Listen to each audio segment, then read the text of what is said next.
Hello guys, আজ আমি আসছি আপনাদের সঙ্গে বুড়িগঙ্গা সম্পর্কে কিছু কথা শেয়ার করার জন্য, যেটা হচ্ছে গিয়ে অনেকেই জানে না। আম, আমি আহ, উম, আহ, আমি কিছু ভিডিও করছি, সেটা অবশ্য আপনাদের সঙ্গে কিছু শেয়ার করার জন্য। আপনারা যদি কিছু জানেন সেটা আমাকে জানাবেন। তো আমি বুড়িগঙ্গা নদীর তীরে যে এই যে লঞ্চের মতো এগুলাকে নাকি হোটেল বলে, মানুষ নাকি এখানে থাকে, রাত্রি যাপন করে। এটা আর আমি অনেক কিছুই করে পড়ে জানতে পেরেছি যে আগের দিনে যারা জমিদার এখানে ছিল, এখানে এটা তো একটা বন্দর এলাকা টাইপের ছিল। এখানে বিভিন্ন ব্যবসা বাণিজ্য হতো ইংরেজদের আমল থেকেই।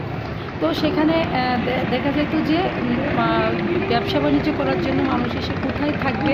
তো এই ভাসমান পদ্ধতিতে নাকি আগে হচ্ছে গিয়ে নাকি যখন করার জন্য নাকি এই হোটেলগুলো এরকম টাইপের নাকি লঞ্চের মতো হোটেলগুলো নাকি ছিল। তো দেন কিছুদিন আগে দেখা যায় নাই।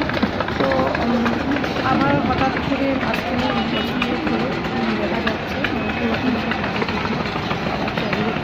বুড়িগঙ্গা কিন্তু বছরে দুইবারই তার রূপ পাল্টায়। একদিন যখন হচ্ছে পাল্টায় তখন তাকে খুবই সুন্দর লাগে দেখতে, অন্য সব নদীকেও হার মানায়। আর যখন সে তার রূপ আরেকবার যখন তার রূপটা চেঞ্জ হয় তখন এত নোংরা এত কালো হয় যে মানুষ নৌকা পারাপারি করতে পারে না। অনেকে তো বমি করতে করতে যায়। তো আমি প্রায় যাতায়াত করি, তো কখনো আমি ভিডিও করি নাই।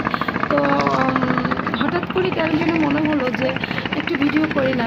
ইদানিং আমি নৌকা দিয়ে যাওয়া আসা করি, আমার ভালো লাগে। মানে নৌকা দিয়ে নৌকা ভ্রমণ টাইপের এটা আমার খুবই ভালো লাগে। যানজট নাই, ইয়ে নাই। ভয়ও লাগে অবশ্য, কারণ আমি সাঁতারটা ঠিকঠাক মতো জানি না। তো যখন আমি